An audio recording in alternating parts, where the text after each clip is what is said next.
Hello मित्रांनो, तुमच्या Marathi Dick चॅनलवर स्वागत आहे। मी तुम्हाला मराठी डिक चॅनलवर रोज नवीन इंग्रजी शब्द शिकवणार। तर चला समय नष्ट न करता आजच्या व्हिडिओमध्ये शिकूया इंग्रजी शब्द। Cardiac arrest. कार्डियक अरेस्टचा मराठीत अर्थ हृदयक्रिया बंद पडणे, हृदयाचे काम बंद पडण्याची गंभीर अवस्था किंवा हृदय कार्य अटकाव होत आहे। कार्डियक अरेस्टला आपण वाक्यात प्रयोग करून बघूया।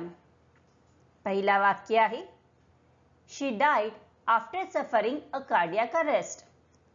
दुसरा वाक्य आहे, this condition is called cardiac arrest.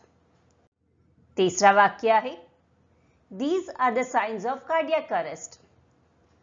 चौथा वाक्य आहे, almost immediately her heart rate slowed and she went into cardiac arrest। Friends, व्हिडिओला लाईक, शेअर आणि कमेंट करायला विसरू नका आणि चॅनलला सबस्क्राइब करा। Thank you.